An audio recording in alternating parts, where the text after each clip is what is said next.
Welcome to The Explainer. So today we are looking at something absolutely fundamental. Honestly, it sounds straight out of science fiction, but it is actually happening inside you right this very second. Just imagine if you had a microscopic architectural plan, like a master blueprint not just for how your body was originally built, but for how it could be completely rebuilt from the ground up.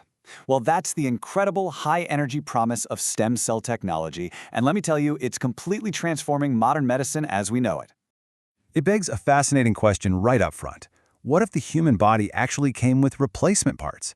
I mean, think about it. We look at animals like starfish that can just pop, regrow a lost limb. And honestly, it's hard not to get a little jealous of our own biological limitations, right? We get injured or an organ starts to fail, and usually we just have to manage that decline. But what if we could tap into our own original building blocks to fix failing organs, repair catastrophic injuries, or even reverse genetic disorders entirely? Okay, let's dive into this. Here is our roadmap for today's explainer. Number 1, the body's master blueprint. 2, meet the stem cell family. 3, regenerating tissues and organs.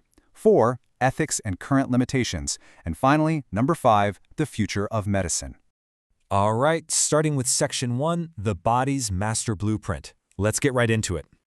To really grasp what this technology is all about, we have to understand the ultimate blank slates of human biology. At the absolute cornerstone of our biology is the stem cell. This is an undifferentiated cell with a very unique dual ability. First off, it can self-renew. That just means it divides and produces more stem cells, keeping the supply going. But the second thing, this is its true superpower. It can differentiate. It can develop into specialized cell types. We're talking muscle cells, nerve cells, blood cells, skin cells, you name it. These two traits combined are exactly what makes stem cells absolutely essential for human growth, development, and tissue repair. Now, what's really interesting about this is how we classify what these cells can become, which we call cellular potency. Think of this like a master key metaphor. A totipotent cell, that one holds the ultimate master key. It can develop into literally all cell types, including extraembryonic tissues like the placenta. It can essentially build the entire house from scratch. Pluripotent cells, on the other hand, hold a key to nearly all the cell types of the body itself, so they build the rooms. We also have multipotent and unipotent cells that are a bit more restricted, but totipotent and pluripotent, those are the incredibly powerful tools driving early human development. Moving on to section 2, meet the stem cell family. So, over the years, scientists have discovered several different toolkits to access these master building blocks, because not all stem cells are created equal. First up, we have embryonic stem cells. Sourced from early embryos, these are pluripotent, meaning they can become almost any cell type. This is fantastic for regenerative medicine and disease modeling. Then we have adult stem cells, also known as somatic stem cells. These are hiding out in your bone marrow, your skin, or even your fat. Hey, finally a good use for it, right? Their potential is multipotent, so they're limited to related cell types, but they're absolutely great for local tissue repair. Next up are induced pluripotent stem cells, or iPSCs. Now, this represents a massive leap forward. Scientists take regular adult cells and genetically reprogram them to act like embryonic stem cells. They become pluripotent all over again.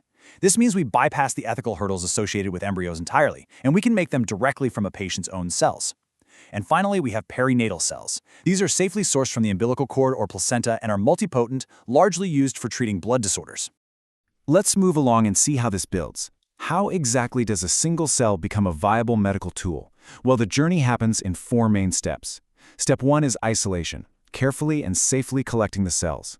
Step 2 is cell culture. This is where we grow them under highly controlled lab conditions to multiply their numbers. Step 3 is differentiation. This is the really cool part, where scientists step in as cellular architects, directing the stem cells to develop into the very specific, specialized cell types needed for a patient's therapy or for research. And step 4 is cryopreservation. We literally freeze these customized cells so they can be perfectly stored and used exactly when they're needed. All right, section 3, regenerating tissues and organs. This is really the climax of our scientific narrative here.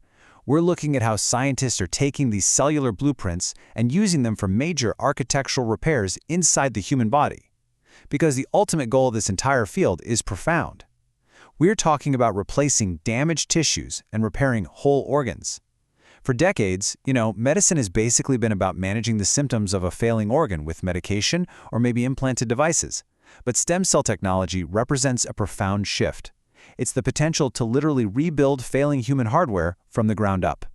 And this brilliantly illustrates just how staggeringly diverse the core applications in modern medicine really are. We are talking about literal skin, bone, and heart tissue regeneration. We're already using bone marrow stem cell transplants to treat severe blood disorders like leukemia and lymphoma. Plus, researchers are actively investigating how to use stem cell therapy to potentially reverse degenerative diseases, things like Parkinson's, Alzheimer's, and even spinal cord injuries. Beyond just direct injections, scientists are even combining stem cells with biomaterials to engineer entirely new tissues. Oh, and here's a huge bonus. We're using these cells to test drug safety and effectiveness, which dramatically reduces our reliance on animal testing. A total win-win. Which brings us to Section 4, Ethics and Current Limitations. So, the crucial point is that every grand construction project faces significant roadblocks, and this massive medical potential has to be carefully balanced with the realities on the ground.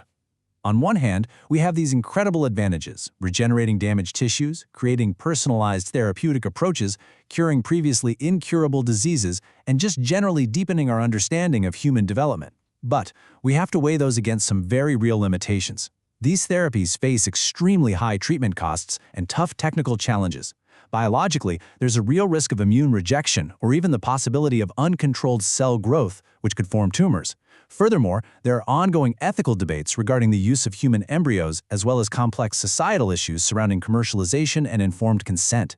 It's clear that appropriate, thoughtful regulations are absolutely necessary to ensure all this is used responsibly. Finally, we arrive at Section 5, the future of medicine. Moving past the roadblocks, let's look at the modern horizon of healthcare. The trajectory of this technology paints an incredibly enthusiastic picture of a sci-fi future becoming our day-to-day reality. Right now, in the present, we have advanced regenerative therapies that are already changing lives. But in the near future, we are looking at gene editing. Scientists are combining technologies like CRISPR-Cas9 with stem cells to actually correct disease-causing mutations right at the source. Approaching rapidly on the horizon is 3D bioprinting, using stem cells as actual biological ink to print artificial tissues. Just mind-blowing. And the ultimate future goal? Full organ regeneration and a deeply personalized medicine where your own cells are the key to your cure. Which brings us to a final, thought-provoking question to wrap up today's explainer. Are we ready for a world where human health is reprogrammable? Stem cells truly are the master blueprint. Through their unique ability to self-renew and differentiate, the possibilities for extending and improving human life are just staggering. Thank you so much for joining me for this explainer. I really hope this look into our cellular foundations leaves you eager to explore the incredible world of biotechnology even further.